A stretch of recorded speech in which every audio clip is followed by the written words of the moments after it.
Assalamualaikum warahmatullahi wabarakatuh. Hari ini kita akan belajar mengenai sistem gerak pada tumbuhan. Gerak apa saja yang terjadi pada tumbuhan dan kenapa tumbuhan juga itu bergerak, ya. Langsung saja.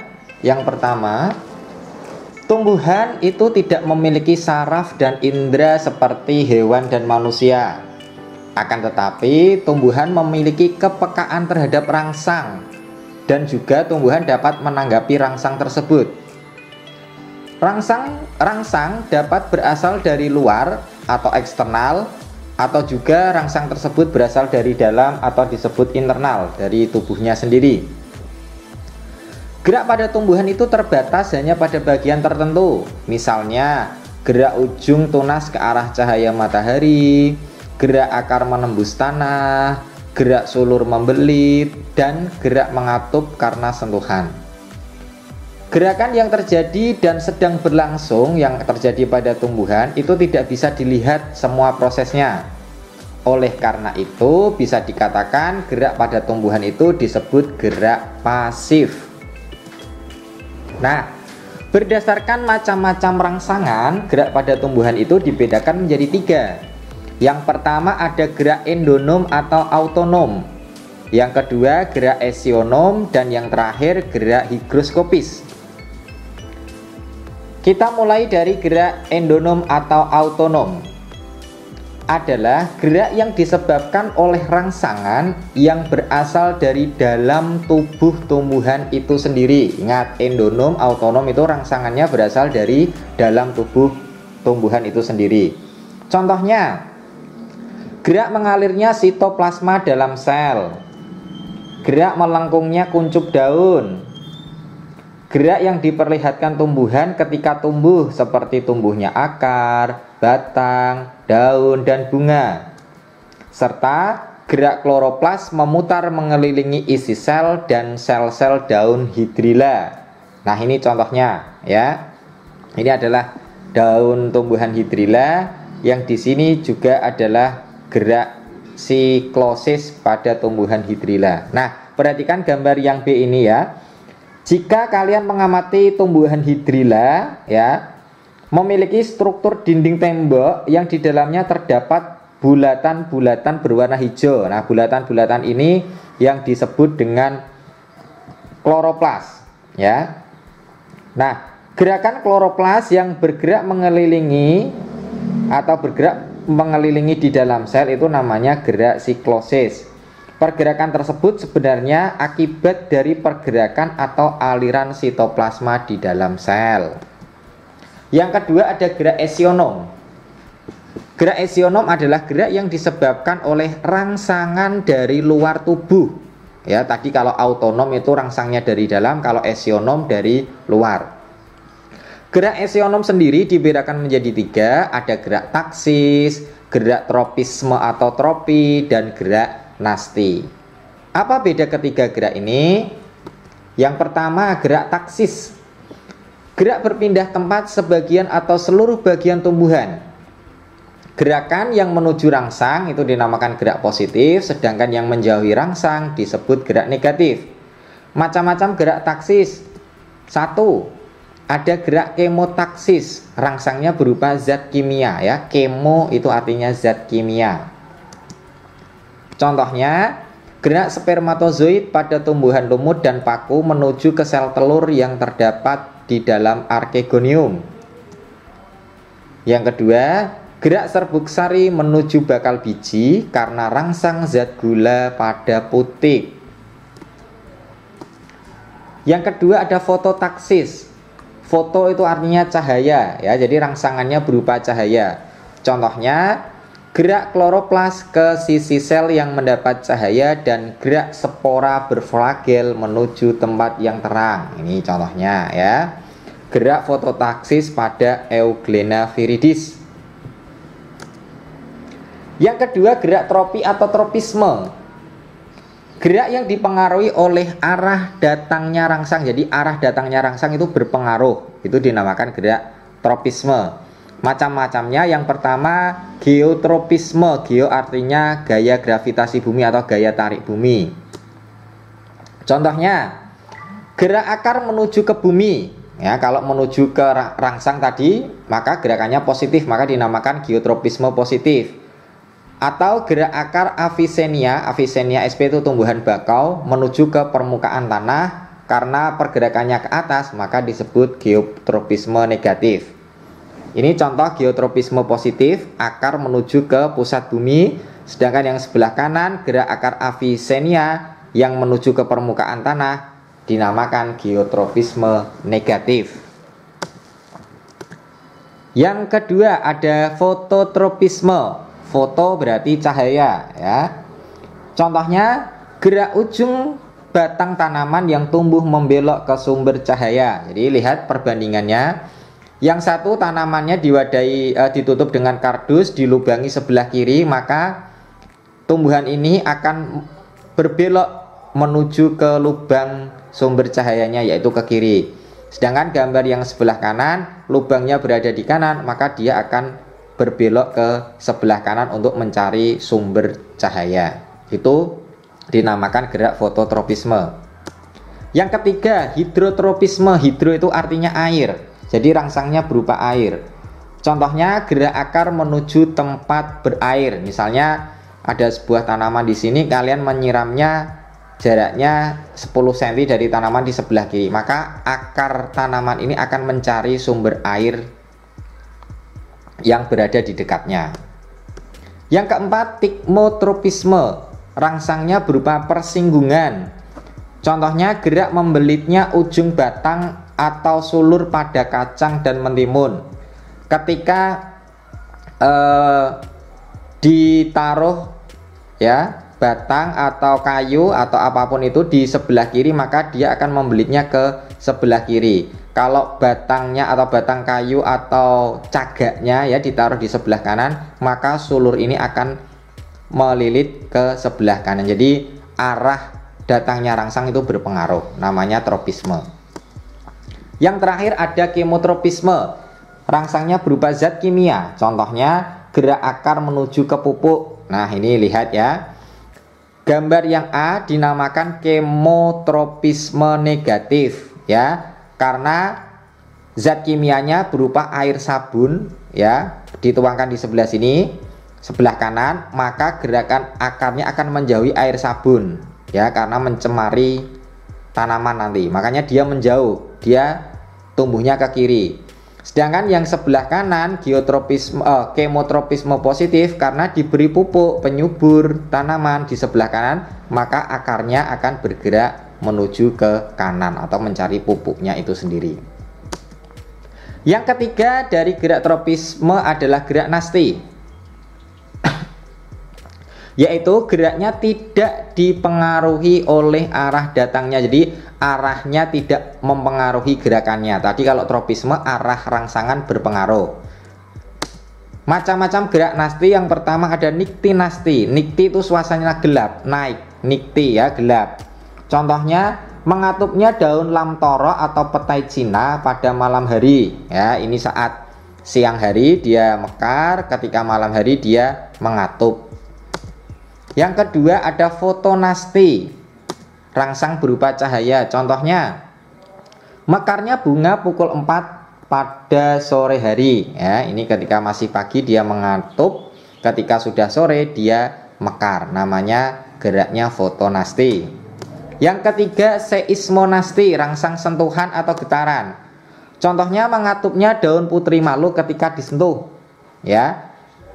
Tentunya anak-anak pasti sering mengalami hal seperti ini ya, baik secara sengaja maupun tidak, karena tumbuhan putri malu di sekitar kita masih banyak sekali ya. Ketika daun ini kita sentuh, maka dia akan mengatup seperti gambar yang sebelah kanan ini ya. Nama geraknya seismonasti.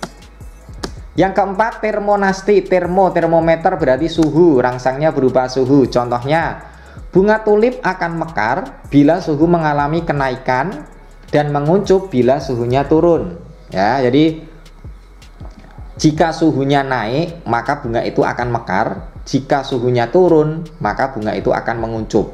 namanya termonasti. Yang kelima ada nasti kompleks, jadi rangsangannya lebih dari satu. Contohnya, gerak membuka dan menutupnya stomata karena pengaruh cahaya matahari, zat kimia, dan air. Berarti rangsangannya ada cahaya, zat kimia, dan air. Lebih dari satu rangsang. Nah, contohnya ini proses membuka menutupnya stomata, termasuk gerak nasti kompleks. Macam gerak yang ketiga adalah higroskopis.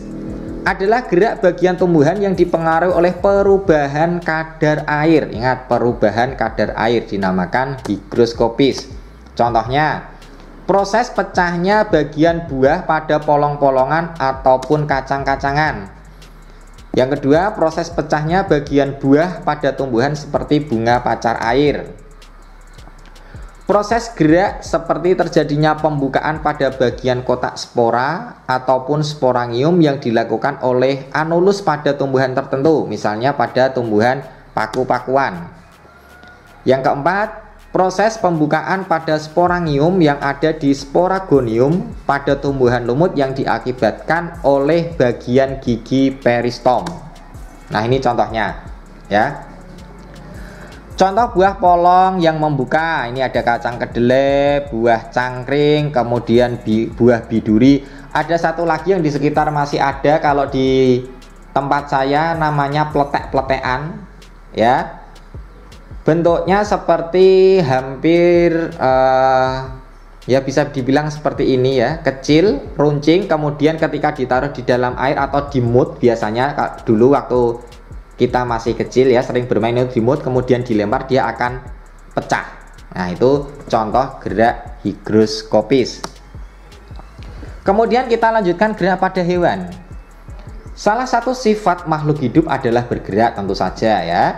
Hewan bergerak dengan berbagai cara, misalnya ada yang berjalan, berlari, terbang, berenang, merayap, dan masih banyak yang lain. Hewan bergerak untuk berbagai tujuan, antara lain untuk melindungi diri dari predator atau untuk mencari mangsa. Nah, coba anak-anak perhatikan gerak hewan yang ada di darat dan hewan yang hidup di air. Tentunya berbeda kan?